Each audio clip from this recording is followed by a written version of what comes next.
Salut les amis, bienvenue dans la deuxième partie de ma saison. Vous reconnaissez le poste suite à la dernière vidéo. Je suis tout seul sur cette ligne. Les trackers vont continuer d'avancer sur ma gauche. Je vais les suivre dans leur mouvement, pouvant tirer droit sur la ligne en tir franc. Je vous laisse découvrir ces images. Attention, ça va très vite.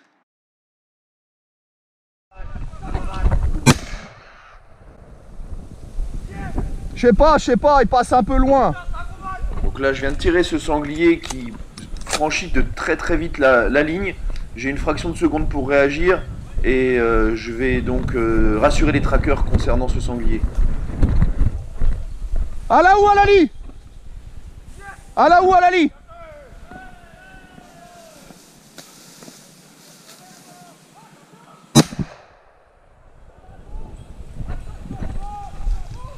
Voilà, je préfère doubler cet animal parce qu'on a affaire à un sanglier d'une centaine de kilos, les chiens sont pas loin.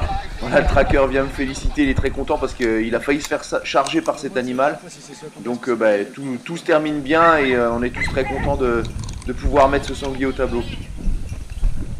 Ah, je lui mets la balle en plein dans le cigare.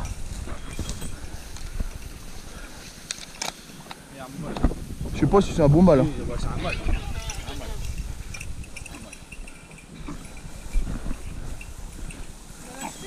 Ah non, c'est bon. C'est dommage, il est pas fort armé, mais il fait 90 kg le machin. Voilà, pour l'anecdote, ce sanglier avait été pris au ferme par les chiens dans la première partie de battue. Il avait chargé mon ami Jérôme qui traquait ce jour-là avec son épieu.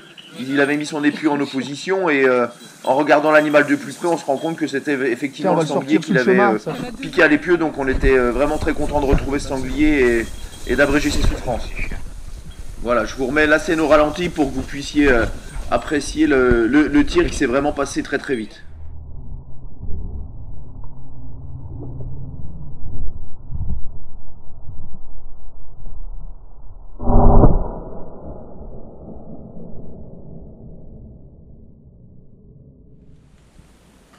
Voilà, retour cette fois-ci dans l'Argonne. Nous sommes en ligne de retour.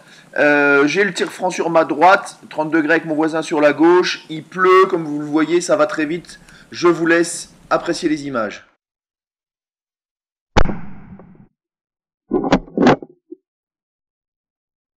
Voilà, ce gros mâle m'est annoncé en retour par le chef de ligne et les trackers.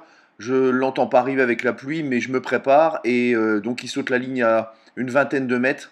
J'hésite pas une seconde, je lui mets une balle bien placée derrière l'épaule. Voilà, je le garde en joue. Sur un animal comme ça, on se méfie toujours afin de savoir s'il va pas repartir. J'en profite pour réarmer ma carabine. Et alors que je suis en train de me recaler à ma place, j'entends un deuxième bruit qui arrive. Et regardez ce qui se passe, ça va encore une nouvelle fois très vite.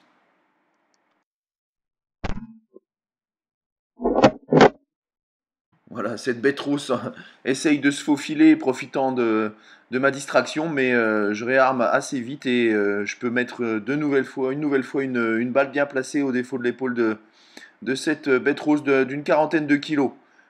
Décidément, c'était vraiment une très belle battue.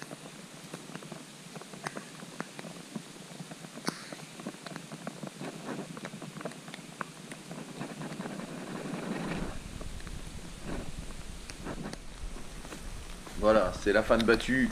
On va aller voir nos animaux et apprécier ce moment. C'est pas tous les jours qu'on peut faire deux sangliers au même poste. Même si j'avoue que cette année ça m'arrive assez fréquemment. Mais ça reste vraiment toujours un grand moment que je peux partager avec ma chérie et les copains. On peut rien me reprocher, ces deux mâles. Toujours la petite plaisanterie qui va bien parce que les copains évidemment vous charrient toujours pour voir si c'est bien des mâles plutôt qu'une lait. Mais voilà, ça fait partie de la chasse, c'est toujours des bons moments. Voilà, on enchaîne dans la battue de l'après-midi, toujours sur la même journée. J'ai cette très grosse lait qui passe devant nous. On avait le droit de tirer dans la battue, étant donné que ça descend très fort devant nous. Je laisse passer cette très grosse lait, je l'annonce aux voisins, évidemment, pour essayer de la préserver. Les trackers annoncent de nouveau des sangliers. On sait qu'il y en a devant nous dans la battue, donc on se tient prêt. Je vous laisse regarder les images encore une fois.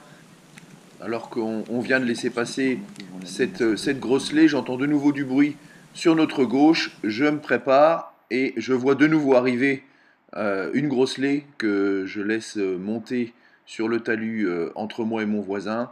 On décidera évidemment une nouvelle fois de ne pas la tirer. Mais vous allez voir que la battue ne va pas s'arrêter là. Voilà, je vous laisse apprécier vraiment ce très bel animal, un très grand sanglier, mais qui j'espère va nous donner des petits. Voilà, ça s'enchaîne très vite.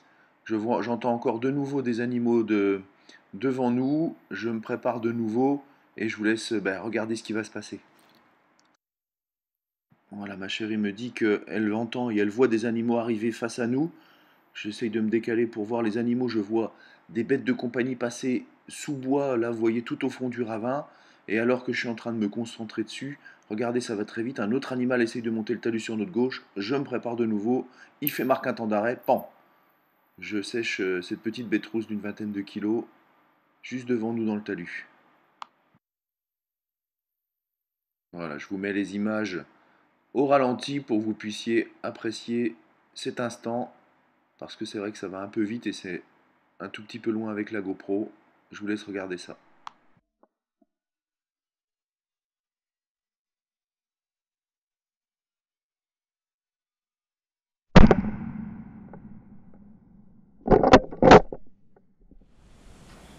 Voilà, toujours dans l'Argonne sur une chasse voisine. Je suis sur un poste un peu intermédiaire avec une grande allée forestière devant moi. Je peux tirer devant moi jusque dans le trou, donc à relative courte distance, de chaque côté avec l'angle de 30 degrés.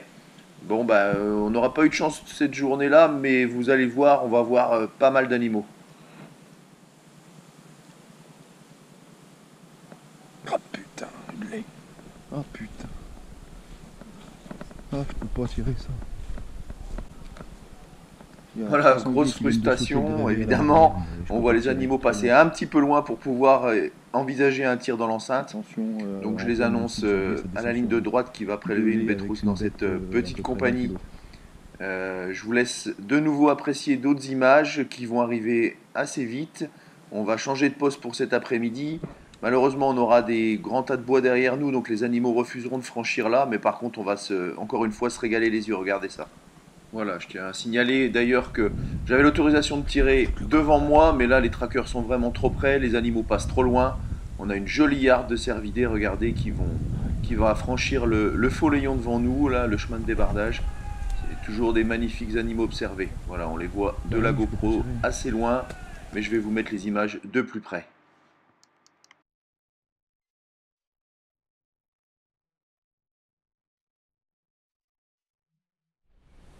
Voilà, après ces belles images, retour dans l'action.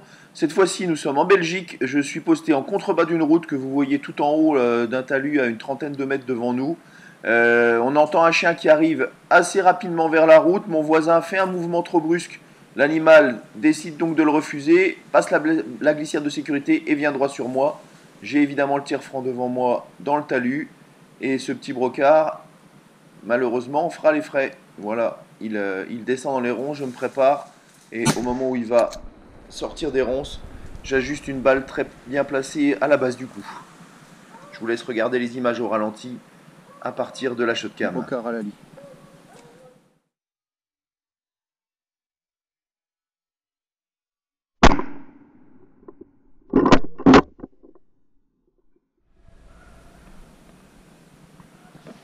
Voilà, de nouveau retour dans la Meuse, cette fois-ci dans le secteur de Verdun. Nous sommes en bout de track, une grosse remise devant nous avec des ronces et des clématites de plus de 2 mètres. Les trackers vraiment en bave et je leur tire encore une nouvelle fois ici mon chapeau pour tout le travail qu'ils font pour nous tout au long de la saison avec les chiens. C'est vraiment un régal de les voir et de les entendre travailler là-dedans parce que franchement c'est une belle galère.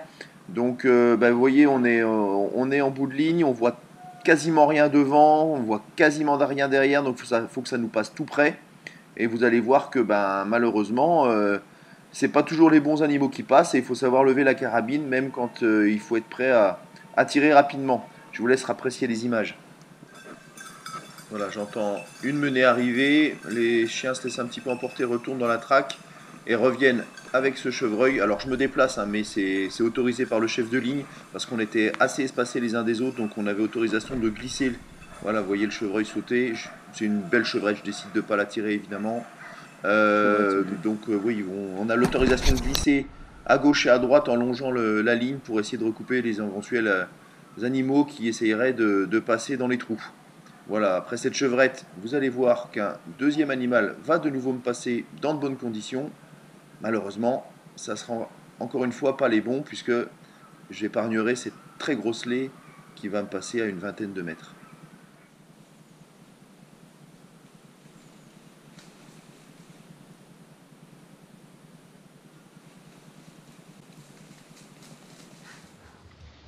Voilà, on peut apprécier vraiment la taille de cet animal, elle est vraiment ronde, à mon avis elle ne va pas tarder à mettre bas. Il aurait donc été vraiment dommage de tirer sur cet animal. La grosse lait vient de me passer à 10 mètres. Oh putain. Oh putain. Putain, ça ressaute à l'autre poste, bordel. Là, je rigole encore parce que je m'énerve tout seul. Je m'étais déplacé pour justement par rapport à l'allée que j'entendais franchir. Et évidemment, les sangliers en profitent pour passer à l'endroit où j'étais juste avant. C'est la chasse, voilà. Ils ont gagné, ils ont été plus malins que nous cette fois. Voilà, une nouvelle fois, j'entends du bruit devant moi. Je sens que ça descend vers mon voisin, donc je décide rapidement de descendre vers lui. Encore une fois un peu tard. Mais cette fois-ci, il aura eu la présence d'esprit de lui de monter vers moi et de recouper les animaux. Il réussira à prélever un animal sur cette petite compagnie qui lui passe de bêtes rousses d'une trentaine de kilos.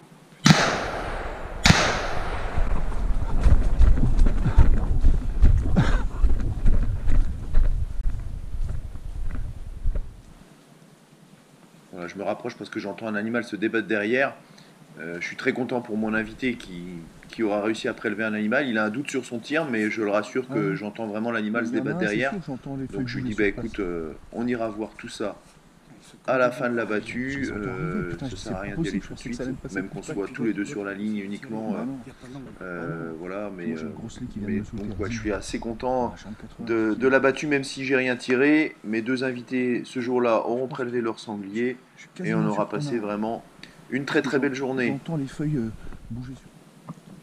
Voilà, j'espère que cette vidéo vous a plu. N'hésitez pas surtout à vous abonner, à liker, à partager, ça fait toujours plaisir et ça nous soutient pour continuer à vous donner des bons contenus. Je vous laisse sur cette dernière image d'un magnifique animal qu'on croise très peu dans nos forêts, puisqu'il s'agit d'un chat sauvage qui passe à une trentaine de mètres de mon poste.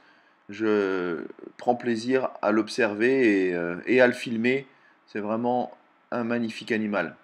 Voilà, je vous dis à très bientôt pour la prochaine vidéo. Je vous annonce d'ores et déjà du lourd car j'ai déjà fait pas mal de chasse depuis cette dernière vidéo et j'essaye de vous monter ça au plus vite. Allez, à très bientôt et merci encore d'être aussi fidèles.